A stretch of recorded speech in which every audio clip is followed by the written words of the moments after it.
बिस्मिल्लाहिर्रहमानिर्रहीम। हमारा जो आज का टॉपिक है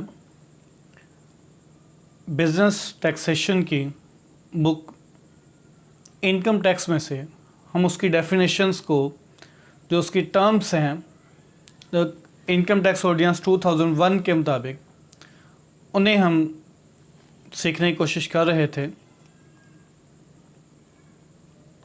तो जो आज जो टर्म हम सीखेंगे वो है जी कैपिटल एसेट। अपनी बुक को अगर आप देखें तो पेज है जिसका 19 और ये आपको नज़र आ रहा होगा। ये कैपिटल एसेट की जो है कि हम इससे देखें इनकम टैक्स ऑर्डिनेंस 2001 के तहत इसके सेक्शन है 2 sub section 11 and section 37 and sub section 5 के तहत हम इसे देखते हैं। तो कैपिटल एसेट, अच्छा एक चीज़ आपने गौरतलब है कि जी कुछ टर्मिनोलॉजीज ऐसी होंगी जो अकाउंटिंग में आपको डिफरेंट मीनिंग से मिलेंगी, आपके टैक्सेशन के अंदर आपको डिफरेंट मीनिंग में आएंगे। तो कभी भी उन दोनों टर्म्स को एक ही टर्म उन चीज़ों को मर्ज नहीं करना आपने। यहाँ जो कुछ हम पढ़ेंगे वो टोटली टैक्सेशन पर्पस के लिए पढ़ रहे होंगे।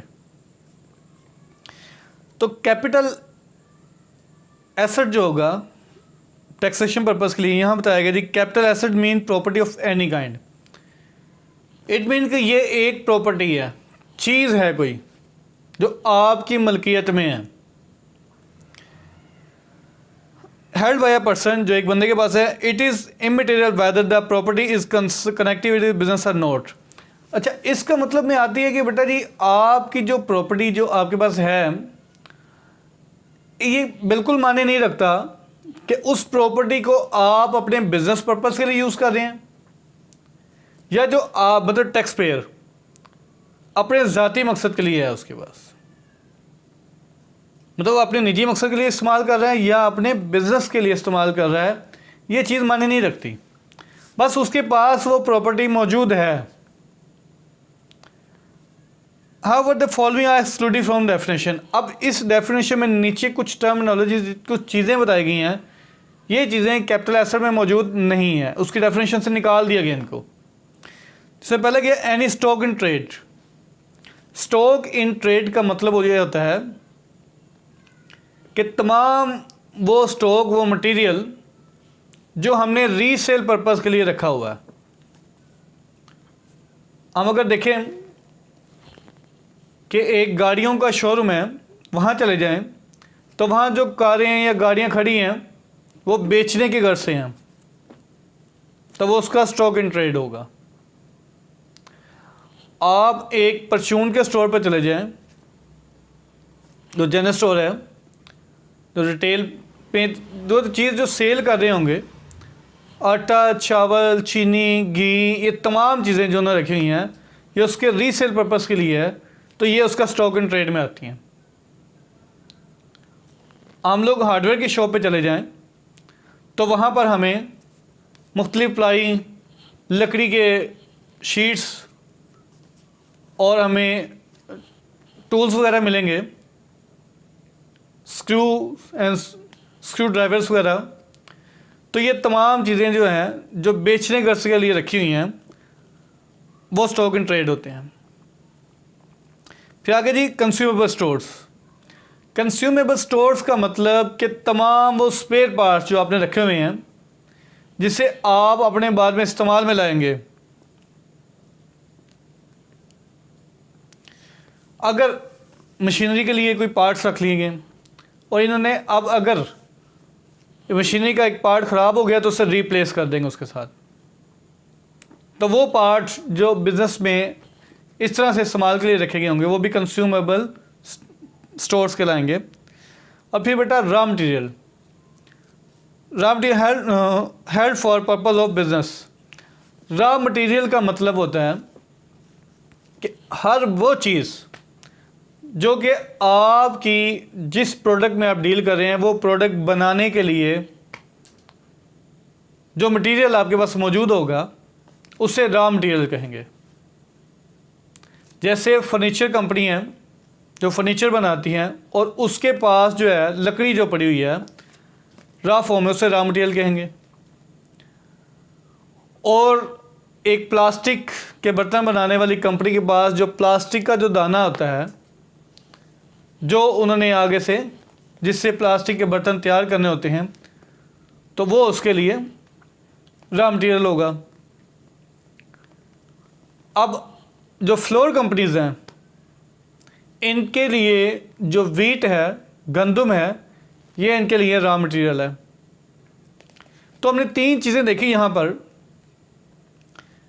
कि stock and trade, consumer stores and raw material, ये तीनों आइटम हमारी कैपिटल एसेट में नहीं आती। फिर बेटा इसके बाद आता है जी any property with respect with the person entitled to a depreciation reduction और अमोर्टाइजेशन रिडक्शन। जी कोई भी ऐसी प्रॉपर्टी जिस पर आप डेप्रिसिएशन चार्ज करते हैं, जिसकी वैल्यू डेप्रिशिएट होती है इस्तेमाल के साथ साथ, टैक्स पर्पस के लिए वो भी कैपिटल एसेट में नहीं आएगी।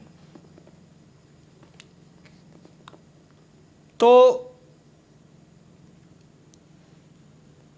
अब यहां पे बात देखने आती है बेटा, एक वर्ड यूज हुआ अमोर्टाइजेशन।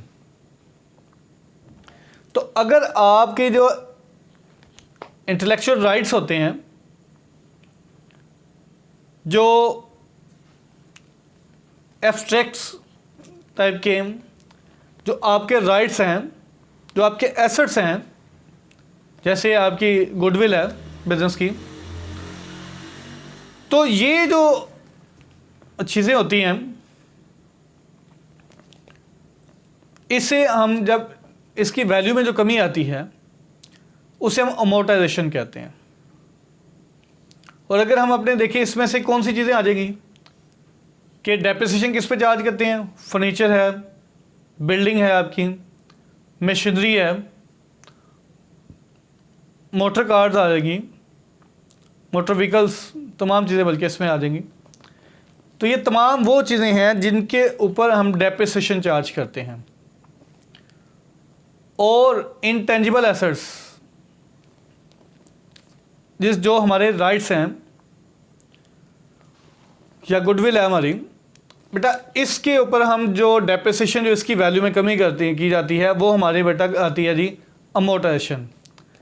तो इस डेफिनेशन के मुताबिक ये एसेट्स जिस पर हम डेप्रिसिएशन चार्ज कर रहे हैं या अमोर्टाइजेशन कर रहे हैं, ये भी हमारी कैपिटल एसेट की डेफिनेशन से एक्सक्लूड कर दिए गए, ये भी इसमें शामिल नहीं है। और लास्ट में the any movable property including wearing apparels, jewellery और furniture help for personal use by the person himself और any member of his family dependent upon him. भाई ये जो मूवेबल एसेट्स हैं जिसमें फर्नीचर वगैरह बता दिया गया, ज्वेलरी बताई गई है, अब जो आपके टैक्स पेयर हैं, अब इसकी ये जो प्रॉपर्टी ये वाली है मूवेबल प्रॉपर्टी है वो उसकी अपनी मलकियत और अपने यूज़ में है या उसकी फैमिली के यूज़ में है। जैसे ज्वेलरी वगैरह नॉर्मली पर्सन की जो वाइफ होती हैं उसके इस्तेमाल में आती हैं या बेटियों के इस्तेमाल में आ रही होती हैं। तो ये डिपेंडेंट है, अगर बेटी बाप पर डिपेंडेंट है और वाइफ अपने हस्बैंड पे डिपेंडेंट है, तो ये दोनों मेंबर बेशक उनके डिपेंडेंट लोगों के पास इसके वो पड़ी हुई हैं, ये चीज़ें सामान पड़ा हुआ है, तो ये प्रॉपर्टी भी हमारी कैपिटल एसेट की डेफिनेशन में से एक्सक्लूड कर दी गई है।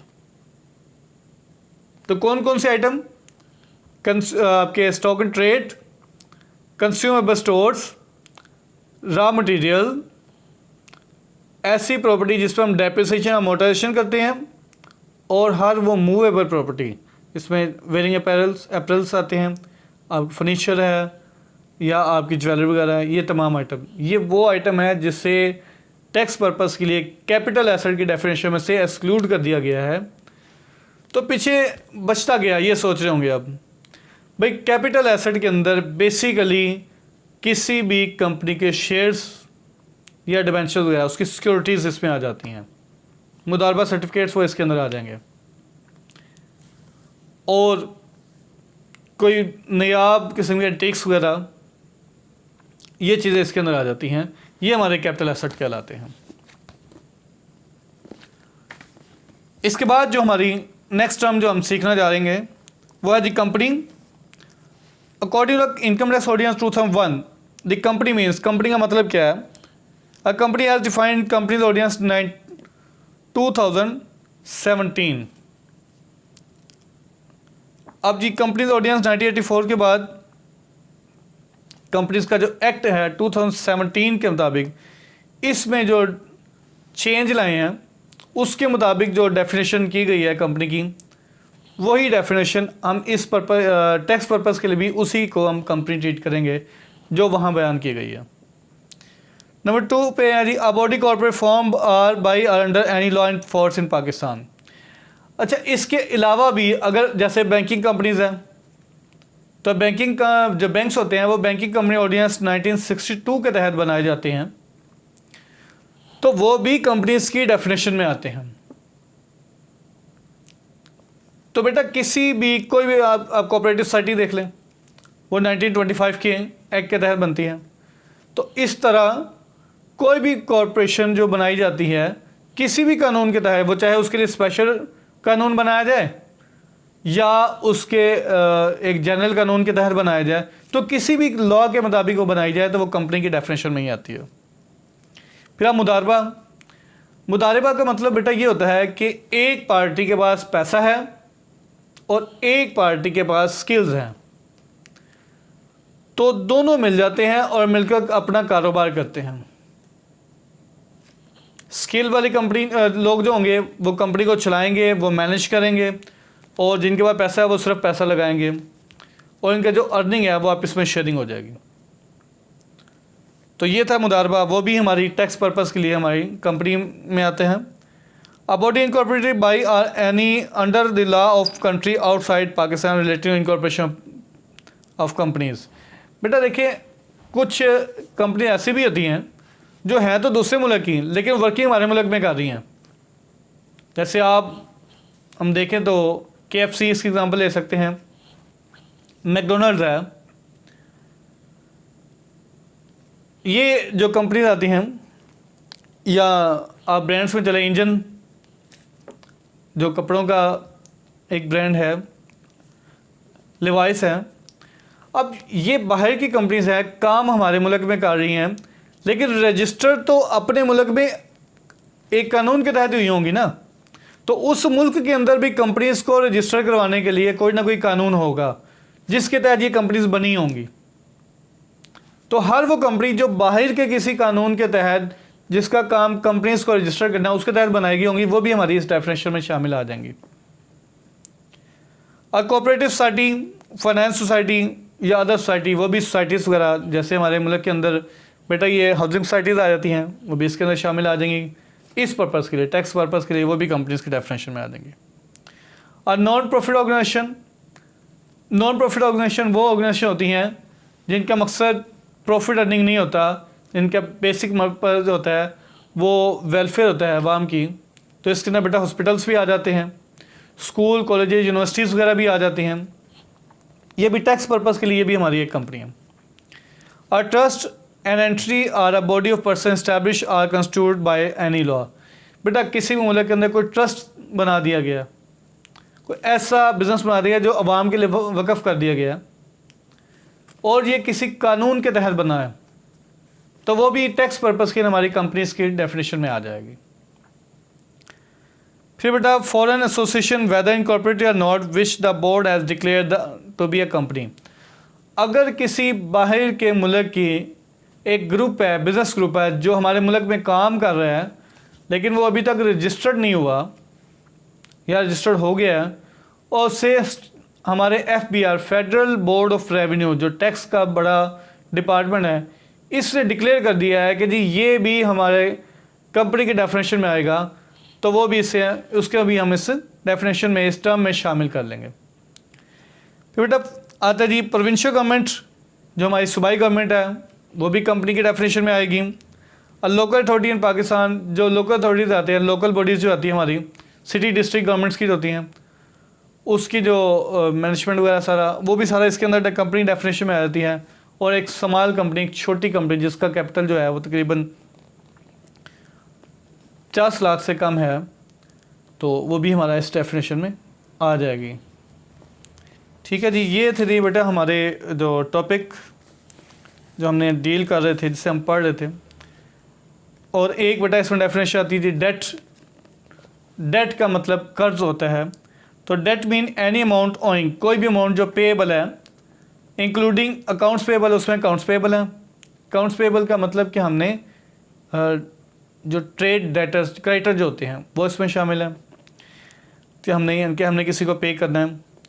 And the amount owing under promissory notes, जो परमिजी नोट्स के तहत जो हमने कोई अमाउंट पे करनी है वो भी हमारे लिए कर्ज है।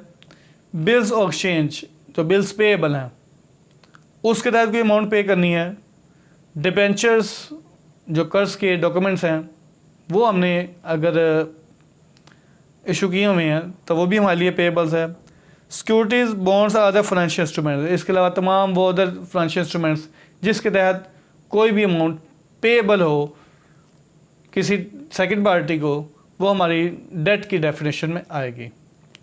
तो ये जी कंपनी इनकम टैक्स ऑर्डिनेंस 2001 के सेक्शन 2 और सब सेक्शन 5 के मुताबिक इसकी डेफिनेशन थी। ये 3 डेफिनेशन आज हमने टर्म्स को सीखा है जो टैक्स पर्पस के लिए स्पेशली बनाई गई हैं।